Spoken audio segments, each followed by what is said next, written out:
wording on that? Yeah, do you want support or do you want a solution? And I would classify that under a framework.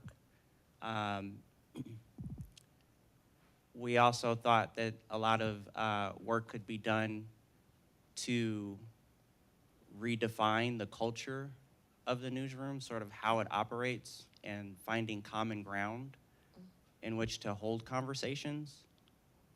So that was a huge theme. It came up a number of times in our discussions. Anyone else have anything so far? Still thinking?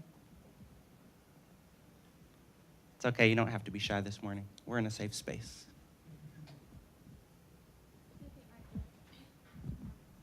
One more thing sort of under this framework is that we talked a lot about what makes good allyship and what makes good collective action. I mean, it's kind of interesting that we're in a room where most people have a lot of agreement actually on what the issues are and what needs to change. I mean, even if in this room there's this that many people, why not, right? Bring the masses to it.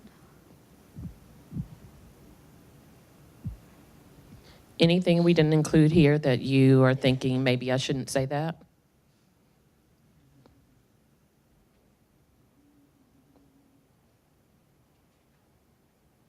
Maybe we can think about it this way. Is anybody in the room have something from last night that's kind of risen or that's stuck with you?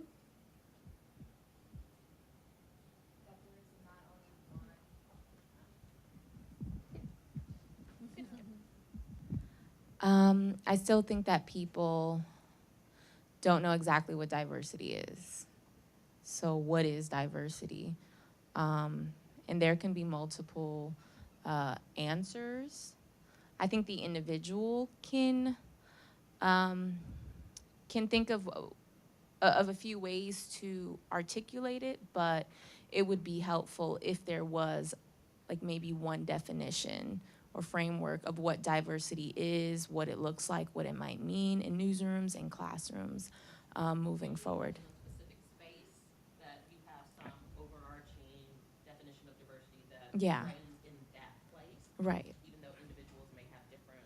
Right, they may approach it from different corners, but if there's one definition or one consensus, one way that we can all agree, like, yes, diversity is this, that would be something that I'm interested in resolving for myself or even coming to grips with during this hackathon. Yeah. We had a couple. I think also last night we talked about who's responsible for diversity and who's responsible for creating an inclusive environment. And I think you also mentioned, is there a difference between diversity and inclusion? And how do you define those, and in what ways can trying to implement those be not necessarily harmful, but challenging to the environment that's already there?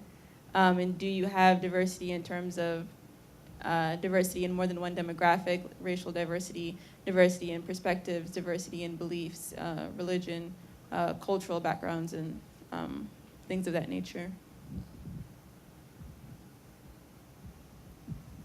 Hi, sorry, I wasn't here last night. I couldn't make it, Feel free. so if this is repetitive. But I also think it's important to come to terms, when it comes to diversity, it's important to come to terms with how do we have the uncomfortable conversations, how do we address the elephant in the room, and how to have healthy conversations that don't feel confrontive, they don't feel like they're attacking somebody, but how to have a healthy conversation that addresses problems that some people don't even know exist. Is there a way to have healthy conversations that are uplifting? So I didn't know since you handed me the mic if I was next Yeah, you or had not. your hand up, I so. did. But I think that going back to that diversity includes all of us, that in order to find missing voices, there has to be a commitment that no matter what demographic group you identify with, that you're willing and open to seek voices that are different to yourself in stories and find the stories that are different than yourself. So it's not, so that we avoid pigeonholing people to cover stories and ideas that are based upon their own identification or demographic group. Sarah? Yeah, one of the things that stood out. Ooh, far away. One of the things that really stood out in my group last night, and I even tweeted about it, was that it isn't about having a seat at the table. It's about having a voice at the table. And you can be there, you can be part of the group, but unless you're willing to speak up and be vocal about it, there's not going to be a lot of change. And so that was kind of one of those things that really like resonated with me, that just don't be a person at the table, but be there willing to speak up and become like the head of the table and things like that. Right. That was also a major theme that came up at my table as well. Realizing that if you're in a work environment or if you're in this newsroom environment and people are asking for your opinion, don't shy away, but just be very vocal about your beliefs. And even just having a proper way to give your opinion or your thought or your belief at the workplace, which is definitely kind of hard, especially depending on what the topic is. But anyway, I had just mentioned yesterday that something that one of my friends did with her roommate, because they were both from very different backgrounds. You know, she sat her down and said, well, you know, we have to live together for a year. So I just want to give you a time to ask me any questions that you may have, any questions at all. So she kind of opened up, you know, that tunnel of conversation.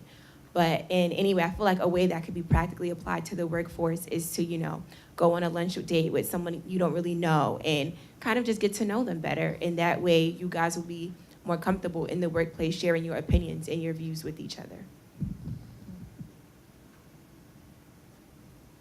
You know, one thing that kind of was floating, maybe we didn't directly address it during the dinner discussions yesterday, but it was kind of floating over the whole afternoon yesterday, I feel like, was the role of tech companies. How do they affect what kinds of outlets get seen and what don't? Who has control over that distribution mechanism? So I'd probably add that in there as something to consider. And I don't know how much time we have left to talk about it, but in talking about voice, I think if we're going to talk about voice, we also need to talk about how people are silenced and understanding that not everybody can bring their voice to the table at particular times or with, depending on who else is at the table. So I think voice and silence have to go hand in hand. And speaking of that, if you are afraid to speak up in this space right now, feel welcome to place a point on the board for others to see and kind of take that in. I think that's an opportunity for you to be able to put your voice on the board if you do have a point.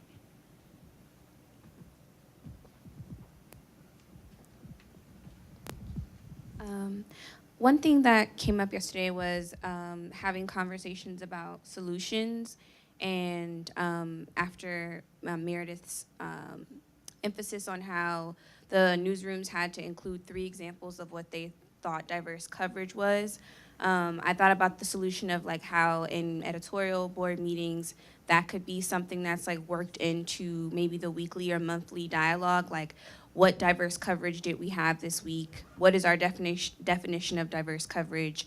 What are our goals to like have that more or to like match the definition of what we think diverse coverage is in our work? So I don't know if that's a way that could be explored or modeled.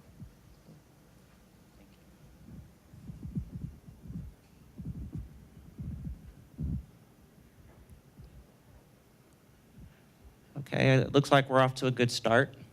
What I'm going to do is share the challenges with you now.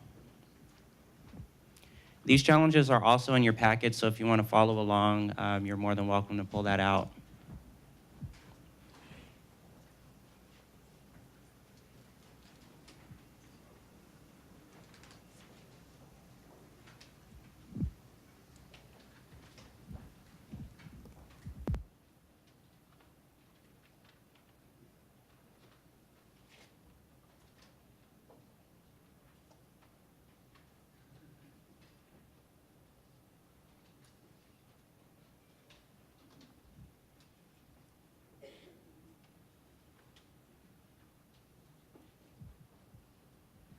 So the first one we have, design a specific project or initiative that could help newsrooms build trust in relationships with or meet the information needs of marginalized, underrepresented, or misrepresented community. This could be a reporting project, an idea for a community engagement initiative, an event series, a workshop, or something else that you think would help a newsroom build trust and develop relationships.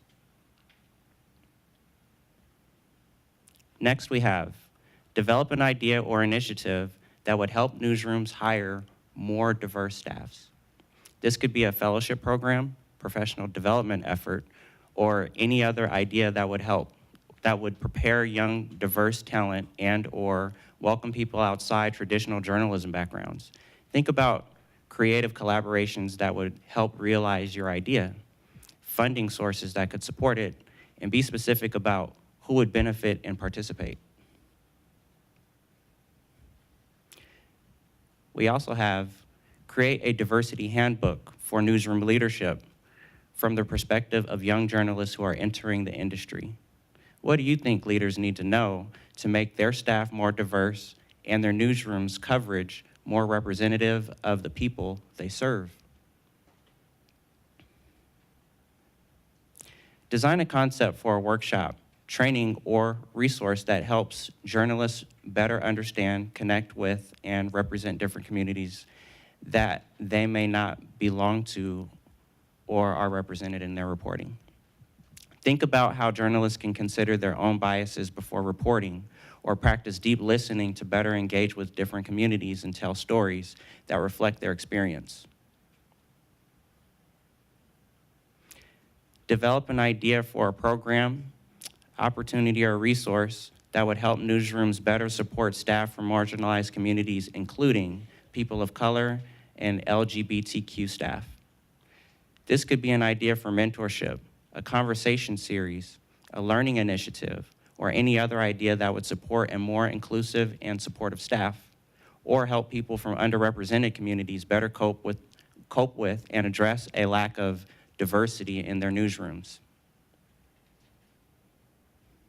And finally, if you are building a new news organization or running a news organization, how would you approach diversity from a business perspective? Create a business case for better covering and representing the whole of your community. Now we have 6 challenges and 6 teams. Again, there's room for overlap, but feel more than welcome to pick exactly what you guys want as a group. We expect you to kind of deliberate over that. And I just have 2 thoughts on the discussion. So as we form into these groups, let's kind of recognize ourselves in our, I'll call them qualities and traits. So for our type A's or, extroverts or, men, let's try to figure out ways to allow space at the table. Let's also be very considerate of time. So try to be very concise and thoughtful in what you say and allowing for the rest of the group to continue in the conversation. And let's just maintain a level of respect in our conversations. And just a word of note about the space. So each of the, we have the groups broken into different rooms. This is 5 back here. I'm not quite sure how the tables are numbered, so you might have to scatter about the cabin a bit. You were given a number or a team before you, as you were coming in, so if you need help being directed, just let me know. And that's it. Dana, do you have any other?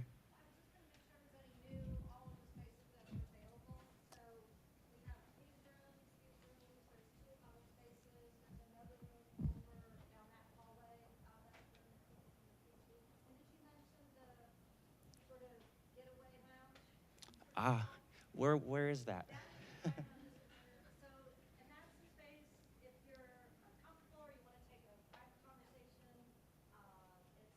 Oh, sorry. So basically, it's a safe space. So it's right around the corner here. There's no windows, and that is open for anybody who feels like they need that, or a group of people who feel like they need that during the day. And but otherwise, please take over any space that you want for your team here. Yeah, definitely. I'll just kind of support that and say, like, you know, these are like really deep and can be emotional conversations at some point because of people's experiences. So please feel welcome to retreat to that space if you would like to have sort of a private conversation with someone or just a little downtime. You're more than welcome to that space. Do we have any questions? No? All right. So we'll give you 15 minutes to find your places. If you need a little bit more time, we can be flexible with that. But at this point, we'll go ahead and have you form into your groups.